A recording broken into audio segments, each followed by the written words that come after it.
SFI പ്രവർത്തകരെ ഇപ്പോൾ police ബലം പ്രയോഗിച്ച് അറസ്റ്റ് ചെയ്ത് നീക്കുകയാണ്. ഗവർണർക്കെതിരെ ഗോ ബാക്ക് മുദ്രാവാക്യം വിളികളുമായി പ്രവർത്തകർ പ്രതിഷേധിക്കുകയാണ്. ബാരിക്കേഡിന് മുകളിൽ ഇരുന്ന എസ്എഫ്ഐ പ്രവർത്തകയാണ് ഇപ്പോൾ പോലീസ് ബലം പ്രയോഗിച്ച് ബസ്സിനകത്തേക്ക് കയറ്റാൻ ശ്രമിക്കുന്നത്.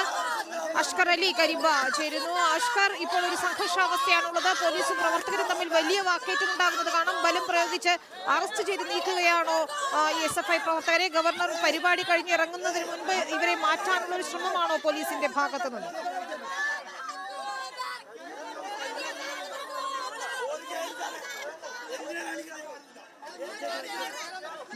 അല്പസമയമായി വളരെ സമാധാനപരമായിട്ടായിരുന്നു എസ്എഫ്ഐയുടെ പ്രതിഷേധം മുന്നോട്ട് പോയിരുന്നത്. എന്നാൽ വളരെ അപ്രതീക്ഷിതമായി ബാരിക്കേഡിന് മുകളിൽ ഉണ്ടായിരുന്ന രണ്ട് വനിതാ പ്രവർത്തക ബാരിക്കേഡിന് മുകളിൽ സമരം നടത്തിയിരുന്നു. അവർ രണ്ടുപേരും പോലീസിന്റെ മുമ്പിലേക്ക് ചാടി വീണ് ഗസ്റ്റ് ഹൗസിന്റെ ഭാഗത്തേക്ക് ഓടാൻ ശ്രമിക്കുകയായിരുന്നു. ഉടൻ തന്നെ വനിതാ പോലീസ് അടക്കമുള്ള സംഘങ്ങൾ ഇവരെ പിടികൂടുകയും ചെയ്തു. അതേ സമയത്ത് തന്നെ പോലീസ് ഈ ഭാഗത്തേക്ക് ശ്രദ്ധ കേന്ദ്രീകരിച്ചപ്പോൾ മറുഭാഗത്തെ ബൊട്ടാണിക്കൽ ഗാർഡന്റെ മതിൽ കടന്നുകൊണ്ട് വീണ്ടും ഒരു സംഘം പ്രവർത്തകർ അതിലൂടെയും ഈ ഭാഗത്തേക്ക് ഗസ്റ്റ് ഹൗസിന് സമീപത്തേക്ക് ഓടാൻ ശ്രമിച്ചു. തൊട്ടു പിന്നാലെ കൂടുതൽ പോലീസ് എത്തി എല്ലാവരെയും ഒരേ സമയം അറസ്റ്റ് ചെയ്ത് നീക്കുകയായിരുന്നു. വനിതാ പോലീസുകാരടക്കം ഏകദേശം 10-ലധികം വരുന്ന പ്രവർത്തകരെ ഇപ്പോൾ അറസ്റ്റ് ചെയ്ത് ബസ്സിലേക്ക് മാറ്റിയിട്ടുണ്ട്. മറ്റൊരു ഭാഗത്ത് ഇപ്പോഴും പോലീസും പ്രവർത്തകരും ഉന്തും തള്ളും നടക്കുന്ന ഒരു സാഹചര്യമാണുള്ളത്. ബോട്ടാണിക്കൽ ഗാർഡന്റെ ഭാഗത്ത് പരീക്ഷാ ഭവന് എതിർവശത്തുള്ള ബോട്ടാണിക്കൽ ഗാർഡന് സമീപം വഴി വീണ്ടും ഗസ്റ്റ് ഹൗസിലേക്ക് കടക്കാനാണ് പോലീസ് ഉദ്യോഗസ്ഥർ പ്രതിഷേധക്കാർ ശ്രമിക്കുന്നത്. ഇത് തടയാനാണ് പോലീസ് ശ്രമിച്ചുകൊണ്ടിരിക്കുന്നത്. എസ്എഫ്ഐ സംസ്ഥാന സെക്രട്ടറി PM ആർച്ചോയുടെ നേതൃത്വത്തിൽ ഇപ്പോഴും നൂറുകണക്കിന് വരുന്ന പ്രവർത്തകർ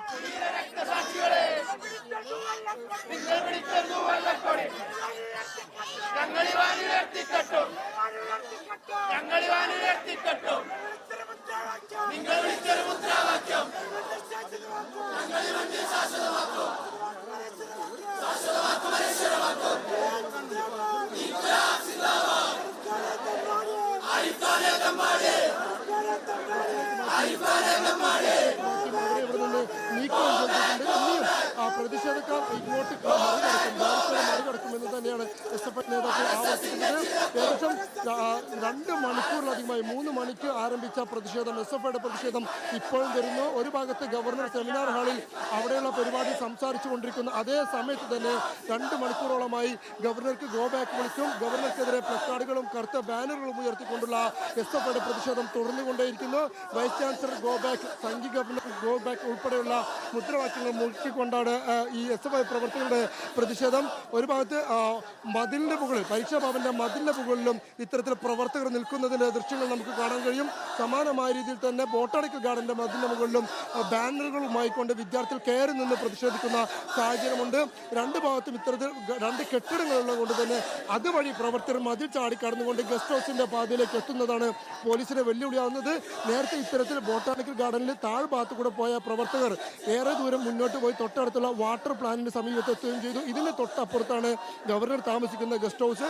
ആ ഗസ്റ്റ് ഹൗസിന്റെ മതിലിന്റെ തൊട്ടുപ്പുറത്തേക്ക് വരെ പ്രവർത്തകർ എത്തുന്ന ഒരു സാഹചര്യം ഉണ്ടായി. തുടർന്ന് പോലീസ് അവിടെ വെച്ച് തന്നെ അവരെ അറസ്റ്റ് ചെയ്ത് നീക്കുകയും ചെയ്തു. മാത്രമല്ല ഈ ഭാഗത്തേക്ക് കൂടുതൽ പോലീസിന് ഇപ്പോൾ വിന്യസിച്ചിട്ടുണ്ട്. ഗസ്റ്റ് ഹൗസ് മുതൽ ഇപ്പോൾ പരീക്ഷാ ഭവൻ വരെ ഏകദേശം 100 മീറ്റർ ദൂരത്തിനകത്ത് തന്നെ 100 കണക്കിന് പോലീസ് ഉദ്യോഗസ്ഥരെയാണ് ഇപ്പോൾ വിന്യസിച്ചിരിക്കുന്നത്. അതിൽ തന്നെ ഒരു പറ്റം വിദ്യാർത്ഥികൾ പരീക്ഷാ ഭവന്റെ കെട്ടിടത്തിന്റെ ഏറ്റവും മുകളിലേക്ക് കയറിക്കൊണ്ട് ഗവർണർക്കെതിരെ ബാനർ ഉയർത്തി പ്രതിഷേധം മുഴക്കുന്ന ഒരു സാഹചര്യം ഉണ്ടായിരുന്നു.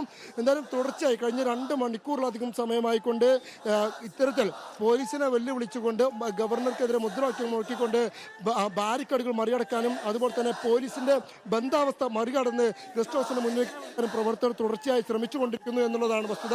എങ്കിലും ശക്തമായ പ്രതിരോധം പോലീസ് തീർക്കുന്നുണ്ട്. പോലീസ് ഒരു പ്രവർത്തകനെ പോലും ഇതുവരെ ഗസ്റ്റ് ഹൗസിന് സമീപത്തേക്ക് എത്താൻ അനുവദിച്ചിട്ടില്ല. അവിടെ നിന്നൊക്കെ തന്നെ അതിനു മുമ്പ് തന്നെ പ്രവർത്തകർ അറസ്റ്റ് ചെയ്ത് നീക്കുകയാണ് ചെയ്യുന്നത്. പലതവണ ലാത്തി ചാർജ് വീശേണ്ട സാഹചര്യം ഇവിടെ ഉണ്ടായി. വിനീത.